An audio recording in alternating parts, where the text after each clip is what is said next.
시작하겠습니다. 안녕하십니까. 지난주 이 자리에서 이재명 성남시장 시절 검찰의 압수수색 직전에 성남시청에서 빠져나온 컴퓨터 PC 하드디스크를 공개했던 전 더불어민주당 권리당원 백광현입니다.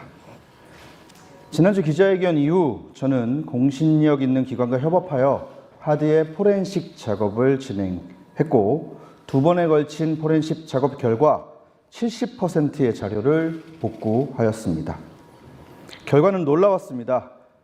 처음에 누구의 것인지도 모를 만큼 깨끗했던 깡통 하드는 70% 정도의 복구만으로 약 1000여 개에 가까운 파일들이 살아난 황금 하드로 변신했습니다.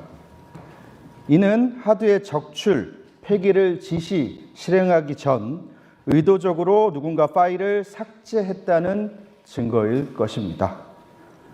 하드에는 성남시장, 이재명 성남시장의 연설문을 비롯한 비서실 관련 업무 문서는 물론 대장동과 관련하여 용적률에 따른 분양가 변동 보고서 등 그 시절 중요 문서들로 가득했습니다. 또한 성남시청 사내 메신저 내역같이 주요 사건의 알리바이나 증거가 될 만한 기록들도 남아 있었습니다. 복구율이 고작 70%였는데 말입니다. 하드에 들어있었던 내용 중 일부를 보여드리겠습니다. 우선 성남시의 자료이다라는 것을 입증해 줄 폴더명이 적힌 이미지고요. 성남시 비서실 PC 하드에 있었던 파일들입니다. 여기 보시면 성남FC 관련된 파일도 있고요. 그리고 대장동 관련된 파일들도 물론 있고요. 한 가지 완벽하게 열리진 않았는데 2014년 1월 16일자로 표기된 문서 수사 진행 상황이라는 문서도 하드에 들어 있었습니다. 그 밖에 앞서 말씀드렸던 대장동 관련된 문서들도 상당히 많은 비율을 차지했습니다.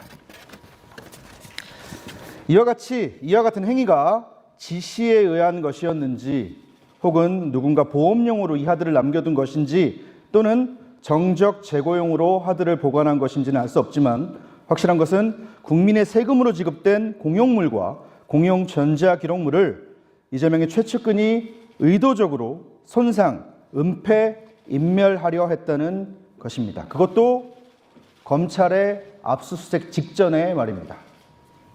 묻겠습니다. 이재명 일당은 무엇을 감추고자 이와 같은 불법 행위를 저지른 것입니까? 검찰의 압수수색 날짜를 알려준 건 누구이며 증거인멸을 지시한 건 누구입니까? 이건 역시 공무원 개인의 일탈입니까? 이번에도 또 이재명은 아닙니까? 김문기 씨를 모른다던 이재명 씨는 이 하드의 주인 역시 잘 모르십니까? 유동규가 측근이 아니라던 이재명 씨에게 이 하드를 파기한 비서는 역시나 하급 직원일 뿐입니까? 어제 저녁 무렵에 포렌식이 끝났습니다. 포렌식이 끝나자마자 기자회견을 잡고 공지를 알린 것이고요. 밤을 새워서 체크를 했지만 이 모든 자료를 물리적인 시간이 부족해 아직 검토를 완료하진 못했습니다. 하지만 물리적 시간이 부족했을 뿐 대장동 재판을 꾸준히 취재했던 저로서는 자료 분석에 아무런 문제가 없습니다. 어떤 사건 어떤 부분인지 하나하나 꼼꼼히 분석해서 여러분들께 소상히 알릴 생각입니다. 허나 그 전에 수사기관, 특히 대장동 관련 수사팀이 이 자료들을 요구하거나 저를 소환한다면 저는 조사에 적극적으로 임할 것이며, 관련된 모든 자료와 아직 공개하지 않은 증거물까지 모두 수사팀에 제공할 생각입니다. 지난 1차 기자회견에서 저는 이재명 후보에게 법적 조치를 하시려면 고발 말고 직접 고소를 해달라 조언한 바 있습니다.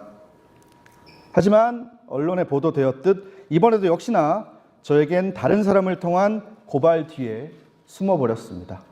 고발이었습니다. 그것도 지난 기자회견, 1차 기자회견 내용이 아닌 이 하드 내용에 관련된 내용이 아닌 저의 수많은 유튜브 콘텐츠 중 아주 사소한 꼬투리를 잡아 고발을 했습니다. 민주당이 저에게 갖다 붙인 딱지는 허위사실 유포였습니다.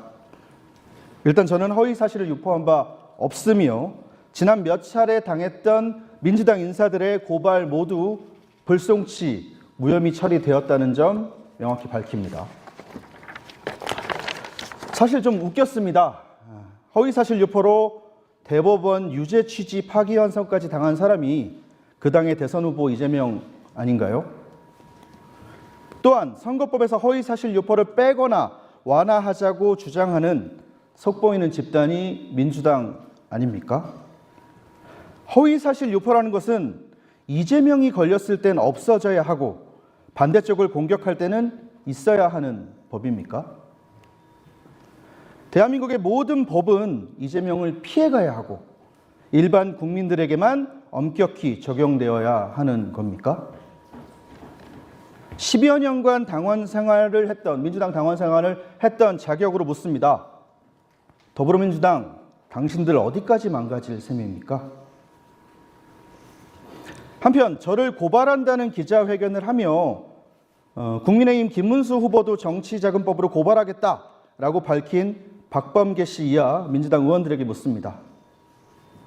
대통령에 당선되면 유죄가 나올 재판은 받지 않는다는 이 끔찍한 반민주 독재법은 혹시 당신들이 고발한 국민의힘 후보가 당선되어도 적용됩니까? 아니면 그때 가서 또 말과 얼굴을 바꾸실 건가요? 같은 국민에게 창피할 지경입니다. 제발 부끄러운 줄 아십시오. 오늘 2차 기자회견입니다. 1차 기자회견 그리고 2차 기자회견 공지가 나가자 저에게 많은 응원 댓글과 SNS DM이 쏟아졌습니다. 참으로 감사하면서도 슬펐던 부분은 대부분 저에게 메시지를 보내신 분들이 이 자료의 진실을 궁금해하시는 것에 앞서서 저의 안전을 걱정하고 계신다는 것이었습니다. 저는 이를 선량한 국민들에게 공포를 심어 상식을 마비시킨 민주당이라는 괴물이 만든 결과물이라 하겠습니다. 국민 여러분, 이대로의 대한민국은 괜찮습니까? 누군가 용기 내어 범죄를 고발하고 불법을 폭로하는데 고발한 이의 생명과 안전부터 걱정해야 하는 나라가 정말 정상입니까? 아무 힘없는 개인인 저는 오늘도 그저 여기 계신 언론인 여러분들의 용기와 끈기를 그리고 도덕적인 국민들의 상식적인 선택을 기대할 뿐입니다. 다시 말씀드리지만 오늘의 2차 기자회견이 끝은 아닐 겁니다. 수사기관은 하루빨리 저를 소환해 주시길 바라고요. 아직 공개하지 않은 증거물, 자료들 모두 수사기관에 제출하겠습니다. 저의 폭로라는 단어가 조금 요즘 세상에 안 맞을 수 있겠지만 저의 폭로는 끝나지 않을 겁니다. 감사합니다. 수고하셨습니다.